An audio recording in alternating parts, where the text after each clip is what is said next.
आज ये हो गई परेशान। जी हाँ दोस्तों, जैसा कि आप लोगों ने देखा ही है कि रोहित और उसकी माँ दोनों ही जब खड़े होते हैं और वो एक दूसरे से बात करने लगते हैं तो रूही इनको जाने क्या बोलती है और ये दोनों आपस में बात कर रहे थे रूही और रोहित के बारे में। तो ये परेशान हो जाते हैं, ये बात तो किसी और की कर रहे होते हैं और ये परेशान हो जाते हैं। फिर इसकी माँ इसकी तरफ देखने लगती हैं और सोचने लगती हैं कि इनके क्या हो रहा है, ऐसा क्या बोल दिया इनको जो ये ऐसा मुंह लटका के खड़े हैं। फिर वो एकदम से मुस्कुरा देती है और इन सबको बोलती है कि क्या हो रहा तुम्हारा क्या दिक्कत आ रही है। तो ये कुछ समझाती है पर इनके कुछ समझ में नहीं आता। फिर जब ये दोनों बात कर रहे होते हैं तो फिर जब इनके कुछ समझ में नहीं आता तो जाने क्या बोलने लगते हैं। फिर रोहित और उसका भाई दोनों ये बोलते हैं कि इसकी गलती है ना उसकी गलती है, ऐसे वैसे बोलते रहते हैं।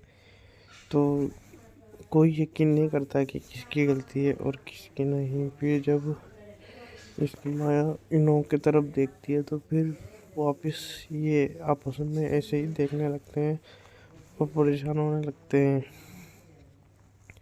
जब ये दोनों पूछ रहे थे कि ये किसने बोला तो किसी ने कुछ नहीं कहा। फिर ये आग बन के करके खड़ी रहती है और कुछ जवाब नहीं देती और ये दोनों उसके तरफ हंसते रहते हैं और वो मन ही मन में जाने क्या सोचने लगती है और ये फिर एकदम से गुस्सा हो जाती है और इन सबको बुरा भला सुना देती है। तो अरमान आता है। फिर अरमान सोचता है कि घर में क्या चल रहा है आगे वो देखना ही पड़ेगा। फिर इनके मन में जाने क्या आ जाता है अरमान दोनों के।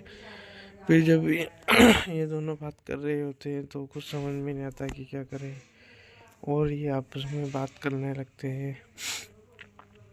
फिर ये दोनों ऐसे बोलते हैं जैसे कुछ समझ में नहीं आ रहा और जो कि इनकी समस्या तो रोज ही आती है पर इनको समझ में कम आता है। फिर जब ये बोलता रहता है तो इनके समझ में कुछ नहीं आता। फिर जब ये बात कर लेता है तो अरमान गाड़ी में बैठ के कहीं जा रहा होता है। तो अरमान गाड़ी में बैठ के जा रहा होता है तो उसकी गाड़ी में अबीरा को बुलाता है वो बैठने के लिए और अबीरा को बोलता है कि यहाँ क्योंकि अबीरा को वो ले जाना आया था